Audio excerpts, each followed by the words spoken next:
Movie के start में हम एक कपल को देखते हैं जो कि वेस्ट वर्जीनिया के जंगलों में बाइक राइडिंग कर रहे होते हैं। थ्री फिंगर इन्हें छुपकर देख रहा होता है और फिर इनका पीछा करने लगता है। वो सही मौका देखकर एक तीर से इस लड़के पर अटैक करता है, जिसकी वजह से वो लड़का अपनी बाइक से नीचे गिर जाता है। वो लड़की परेशान होकर इस लड़के के पास जाती है और इस वक्त थ्री फिंगर एक और तीर चलाता है जो लड़के के मुंह के आर पार हो जाता है। वो लड़की बहुत परेशान हो जाती है और परेशानी के आलम में वहाँ से भागने लगती है। अपनी बाइक चलाते चलाते से पता नहीं चलता और वो एक नोकीली वायर में फंसकर गिर जाती है। ये नोकीली वायर वन आई और सॉर्टेड ने पकड़ी होती है। वो दोनों इसे दर्दनाक तरीके से ऊपर उठाते हैं और थ्री फिंगर यहाँ आकर इस लड़की का सर धड़ से अलग कर देता है। इसके बाद हम देखते हैं डैनी और टोनी को। इसके अलावा इनके साथ इनके कुछ फ्रेंड्स भी होते हैं। ये दोनों इनके फ्रेंड्स घूमने फिरने के लिए होटल में जा रहे होते हैं। बेसिकली कुछ दिन पहले ही डैनी को एक लेटर मिला होता है और इस लेटर में लिखा होता है कि तुम इस होटल के मालिक हो, तुम यहाँ आओ, हमें खुशी होगी तुमसे मिलकर। डैनी बहुत खुश होता है और इसी खुशी के आलम में अपने दोस्तों के साथ इसी होटल में जा रहा होता है। और अब डैनी और इसके दोस्त इसी होटल में पहुंच जाते हैं। यहाँ पर होटल के केयर टेकर इनको वेलकम करते हैं, लेकिन ये दोनों केयर टेकर इन सबको देखकर ज्यादा खुश नहीं होते, क्योंकि उन्होंने सोचा होता है कि डैनी सिर्फ अकेला आएगा। लेकिन डैनी के साथ इसके कई दोस्त आए होते हैं। औरत को भी देखते हैं जो कि इस होटल से चेकआउट कर रही होती है, यानी कि इस होटल से जा ही रही होती है कि एक उड़ती हुई कुल्हाड़ी आती है और इसके अंदर घुस जाती है। और इसी वक्त इस होटल का केयरटेकर जैक्सन आ जाता है और इस बूढ़ी औरत की गर्दन को पकड़कर मरोड़ देता है, जिससे वो औरत मर जाती है। और इस होटल में चेकआउट होने का ये अंदाज डिफरेंट है, यानी कि जो भी चेकआउट होना चाह रहा है, वापस जाना चाहता है, इसके पास मरने के अलावा कोई और ऑप्शन नहीं। दूसरी तरफ डैनी और इसके दोस्त इस होटल की एंटीक चीजें देखकर हैरान हो रहे होते हैं, क्योंकि वो चीजें बहुत महंगी थी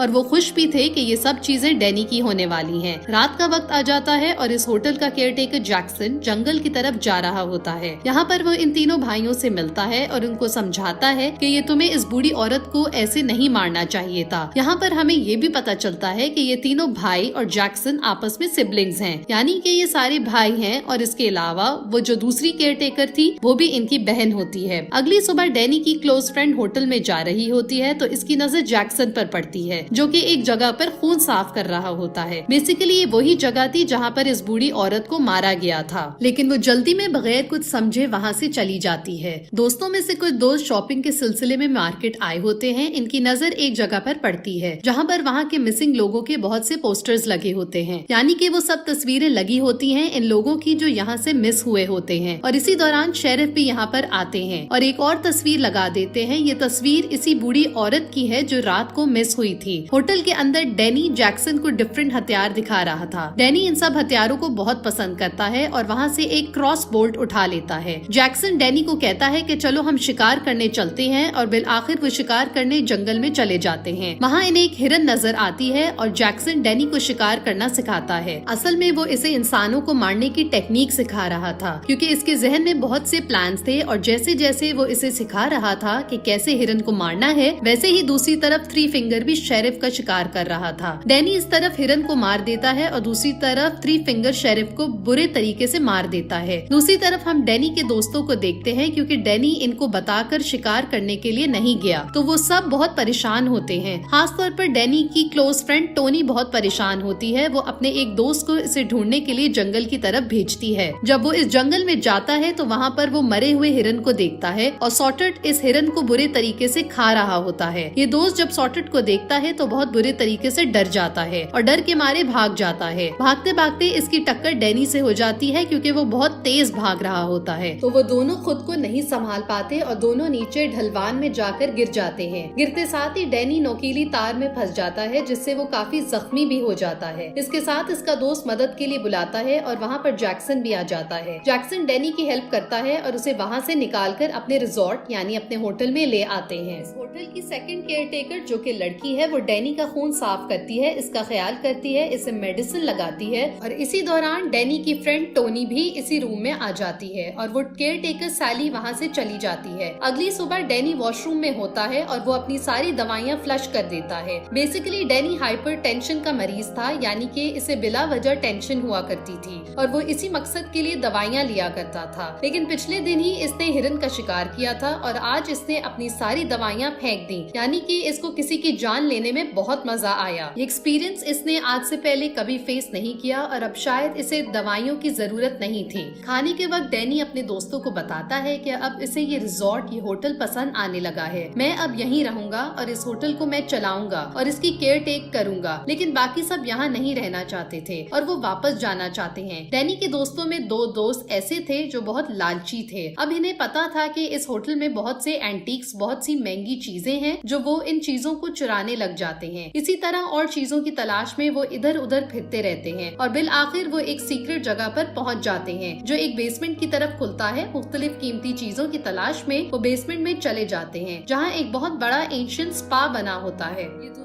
अभी यहीं पर होते हैं कि इस होटल की दूसरी केयरटेकर जो कि लड़की है यानी कि सैली, इन दोनों को वहाँ देख लेती है और इसी के कुछ देर बाद वो तीनों भाई भी वहाँ पर आ जाते हैं। लड़के के सर पर मारकर इसे नीचे गिरा दिया जाता है और ये तीनों भाई इस रूम में मौजूद लड़की के हाथ और पाँव उखाड़ देते हैं, जिससे वो लड़की बुरे तरीके से मारी जाती है और ये इस लड़के को भी मारने लगते हैं। लेकिन इस वक्त सैली इनको रोक देती है। वो इन तीनों भाइयों को कहती है कि तुम लोग यहाँ से चले जाओ। सैली इस लड़के को अपने रूम में ले जाकर इसके मुंह पर कपड़ा डाल लेती है और इसका दम घोंटकर इसको वहाँ पर मार देती है। दूसरी तरफ डैनी के अंदर बहुत सी चेंजेस आ रही थी। वो दवाइयाँ लेना छोड़ चुका था और अब वो बहुत खुश रहने लगा था, जबकि पहले ऐसा बिल्कुल भी नहीं था। इसकी मुलाकात इन दोनों केयरटेकर बहन भाई से होती है। केयरटेकर जैक्सन कहता है कि मैं तुम्हें अपने बाकी फैमिली मेंबर से मिलवाना चाहता हूँ और डैनी इसके लिए तैयार भी हो जाता है और होटल के केयरटेकर इसे जंगल में एक छोटे से गांव की तरफ लेकर जाते हैं। यहाँ पर बहुत ज्यादा डिफॉर्म लोग बैठे होते हैं। ये सब डिफॉर्म लोग डैनी की ही फैमिली थी। ये केयरटेकर डैनी को एक ड्रग देते हैं और सारी बात डैनी को डिटेल में समझाते हैं कि ये डिफॉर्म लोग प्योर ब्लड नहीं है, क्योंकि इनके इंसेस्टर्स किसी और फैमिली से थे और डैनी, तुम और सैली दोनों प्योर ब्लड हो और जब तुम्हारी शादी हो जाएगी और जब तुम्हारी फ्यूचर जनरेशन आएगी वो बिल्कुल प्योर होगी, बिल्कुल 3 फिंगर की तरह। यानी कि ये इन दोनों की शादी करवाकर 3 फिंगर की तरह और इसके भाइयों की तरह और भी डिफॉर्म लोग चाहते हैं ताकि इनकी जनरेशन आगे बढ़ सके। दूसरी तरफ हम देखते हैं कि डैनी का एक दोस्त दरख्त के पीछे छुपकर इनकी सारी बातें सुन रहा होता है। इसी वक्त सॉर्टेड पीछे से आ जाता है और इस सुनने वाले को पकड़ लेता है। डैनी का दोस्त इससे बहुत मदद मांगता है कि इन्हें कहो मुझे छोड़ दे, लेकिन डैनी इसकी एक नहीं सुनता और वो कहता है कि मैं इसको नहीं जानता और 3 फिंगर इसको उल्टा लटकाकर इसका गला काट देता है और इसका खून नीचे गिरने लगता है और वो सब लोग जो कि आसपास बैठे थे वो एक प्याला लेकर गिरने वाला खून इसमें भरने लगते हैं और पीने की ख्वाहिश करते हैं। 3 फिंगर को इन सब का बहुत ख्याल था। वो चाहता था कि खून की कमी ना हो तो वो इसको मुकम्मल ही काट देता है। सब लोग इसका खून पीकर एंजॉय करने लगते हैं और एक खून का प्याला डैनी को भी लाकर दिया जाता है और वो अपने ही दोस्त का खून पीने लग जाता है। अगली सुबह डैनी जब अपने होटल में वापस आता है तो इसकी वही क्लोज फ्रेंड टोनी इसको देखकर परेशान हो जाती है। वो डैनी से कहती है कि चलो अब हम इस होटल से चलते हैं अपने घर शहर की तरफ, लेकिन डैनी अब इस होटल से, इस जगह से वापस बिल्कुल भी नहीं जाना चाहता था। वो सबको कहता है कि तुम लोग यहाँ से चले जाओ, मैं यहाँ पर ही रुकूंगा। और इस वक्त डैनी अभी भी ड्रग के नशे में है जो रात को सैली ने इसे दी थी। ये सब लोग यहाँ से जाने से पहले किचन में जाते हैं और वहाँ पर देखते हैं कि एक इंसान इंसानी मांस को काट रहा होता है, फ्राई कर रहा होता है और उसे खा रहा होता है। ये देखकर ये सब बहुत डर जाते हैं, लेकिन वहाँ से निकलने से पहले इनकी नजर फ्रीजर में पड़ती है जहाँ पर इन्हीं के एक दोस्त का कटा हुआ सर होता है। ये देखकर ये सब लोग वहाँ से जल्दी से भागने लगते हैं। भाग ही रहे होते हैं कि ये तीनों भाई इनके पीछे पड़ जाते हैं। इन तीनों भाइयों से बचकर कुछ दोस्त तो वहाँ से भाग जाते हैं, लेकिन एक दोस्त वहाँ पर पकड़ा जाता है। वो इसके मुंह पर एक पाइप लगा देते हैं, इसके अंदर पानी भरने लगते हैं और इतना पानी भरा जाता है कि पानी के प्रेशर से इसका पेट फट जाता है। अब हम इसके दूसरे दोस्त को देखते हैं जो कि पहले तो 3 फिंगर और इसके भाइयों से बचकर भाग चुका था, लेकिन भागते हुए एक बियर ट्रैप में इसका पाँव फंस जाता है और वो वहीं पर गिर जाता है। वो अब कहीं नहीं भाग सकता क्योंकि वो फंस चुका होता है और वो तीनों भाई इसको भी पकड़ लेते हैं। इसके सर पर मारकर इसे भी हमेशा के लिए खत्म कर देते हैं। डैनी की क्लोज फ्रेंड टोनी जो कि डैनी को ढूंढ रही होती है, वहाँ से एक गन उठाकर डैनी को ढूंढने लगती है। वो इसी बेसमेंट के स्पा में पहुँच जाती है जहाँ पर इसे सैली नजर आती है। यहाँ पर इन दोनों की आपस में काफी लड़ाई होती है। बिल आखिर टोनी इस केयरटेकर का मुंह पानी में डाल देती है और अपनी गन उठाकर इसे शॉट कर देती है और इसी वक्त डैनी वहाँ पर आ जाता है और अपनी फ्रेंड से सबसे पहले गन छीन लेता है और गोली लगी हुई केयर टेकर यानी कि सैली को जाकर चेक करता है कि इसको क्या हुआ है, वो जिंदा है या मर गई। डैनी अपनी क्लोज फ्रेंड टोनी को कहता है कि यहाँ से तुम भाग जाओ। टोनी यहाँ से भाग रही होती है तो इसी होटल का दूसरा केयर टेकर जो कि जैक्सन है इसका पीछा करने लगता है। इन दोनों में आपस में लड़ाई होती है और बिल आखिर वो अपनी एक चाबी की मदद से इसकी आंखें फोड़ देती है। बहुत जालिम तरीके से मारती है कि जैक्सन भी यहाँ पे मारा जाता है। इससे पहले कि टोनी वहाँ से भागती अपनी जान बचाती, डैनी वहाँ पर आ जाता है और अपनी क्लोज फ्रेंड टोनी पर गन तान देता है, जिसका ये मतलब है कि डैनी नहीं चाहता कि टोनी जिंदा बचे क्योंकि वो इसके और इसके फैमिली के बारे में अब बहुत कुछ जानती है और डैनी ऐसा रिस्क नहीं ले सकता था। और तभी थ्री फिंगर और इसके भाई भी वहाँ पर आ जाते हैं और डैनी अपनी फ्रेंड और फैमिली में से भी अपनी फैमिली को चुनता है। औरतें और थ्री फिंगर टोनी को भी मार देता है। अब कहानी कुछ दिन बाद की दिखाई जाती है और हम देखते हैं कि डैनी इस होटल को चला रहा होता है और यहाँ पर आने वाली फैमिलीज को वेलकम कर रहा होता है, लेकिन बेसिकली होटल की आड़ में इंसानों को मारा जा रहा था और इनको खाया जा रहा था। जैसे कि हम इन तीनों भाइयों को यहाँ पर इंसानी गोश्त का कीमा बनाते हुए भी देखते हैं और यहाँ पर रॉन्ग टर्न 6 भी एंड हो जाती है। ये मूवी रॉन्ग टर्न सीरीज का आखिरी पार्ट है। इसके बाद रॉन्ग टर्न का कोई भी ऑफिशियल पार्ट रिलीज नहीं हुआ।